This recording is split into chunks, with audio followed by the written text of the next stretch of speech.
So you get to joust a little bit after practice. For a guy that plays on the offensive line and of your stature, that's got to be pretty fun, right? Oh, yeah, that was really fun. The biggest thing is, especially when our coach Castor went up there, we were yelling him, "Don't lean, don't lean." This is exactly what he tells us during pass pro. So it was fun, a good competition.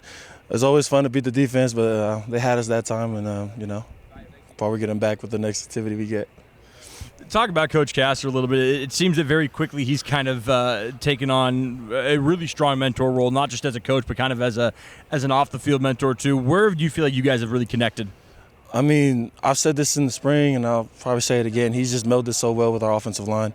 He's done so well with getting to know each and every one of everyone's character.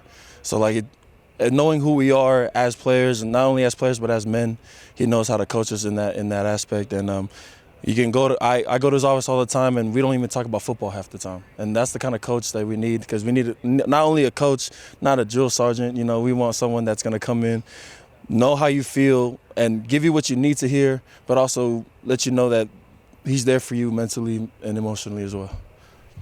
New college football 25 game has used a 75 overall. Is that right, or is that too low? I haven't proven anything yet, so I'm going to take my 75 and I'm going to zip my lips and prove them wrong this season.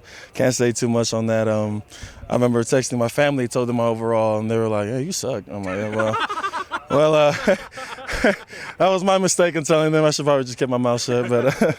But yeah, what they think of me is not the most important thing to me right now.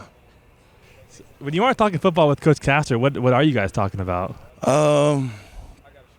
Places to eat, how the family's doing. He'll ask me how my family's doing. I'll tell him about my family, because I love talking about my family. If you guys haven't known, I'm really family-oriented. I'll talk about my family all day if I get the chance to. And he's someone that'll sit there and listen. And right back at him, he'll tell me about, his little family that he has. We just had our position coach dinner, got to meet his wife and his daughter. And she definitely runs that house, that little girl. She forced me to play with her toys, and she told everyone to be quiet. And she's this little girl, she has the tiniest voice, but so funny. I felt like I was stuck on the floor. I couldn't move. I was scared to move in case she told me, where are you going? So that was fun. But getting to meet the family just goes back to how Coach Castor really wants us to be more than just a group of guys trying to play football, but more a family.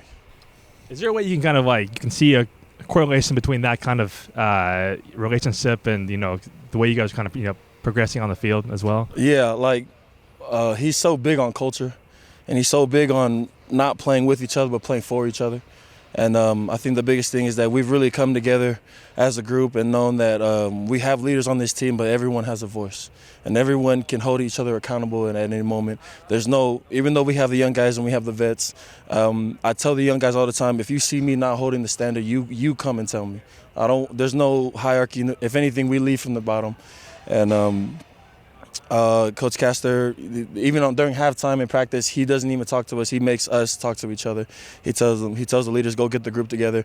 They'll stand on the side, make adjustments to the defense, what the defense is showing. But he's really making us player-led, not coach-fed. So. I know you said family means a lot to you. I'm sure that O-line is your second family. But when you have some of those skill guys come up to you, I saw John coming up and giving you guys knucks and, just keeping you guys in it. How big is that as well? We are a unit. It's not an offensive meeting, it's a unit meeting. And that word itself just shows that we have to play as a unit. And in order to play as a unit, we have to understand each other as a unit.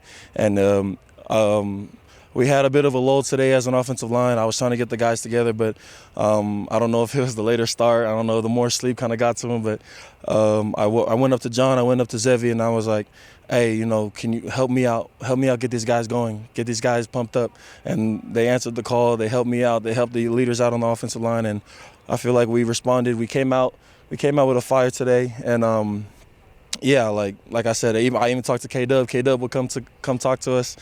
It's and if I feel like the receivers are not in check, I'll go talk to the receivers. It's like, yeah, we're so tight in the room because the offensive line has to be, because we're the engine of the offense. Nothing goes if we don't go.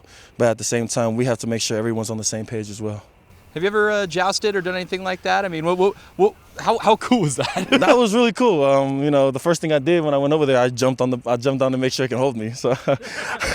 So, it was able to hold all of us there. So that was pretty fun. So I knew I was freedom to fall if I wasn't scared of falling. But I actually lost my battle. I leaned a little bit. I tried to take him out. I saw an opportunity. I leaned. He dodged, and I fell. He didn't knock me down. I'll make that clear. I shot myself in the foot. There you go. But yeah, jousting. I didn't know how fun that was. That was really fun, you know. But, yeah.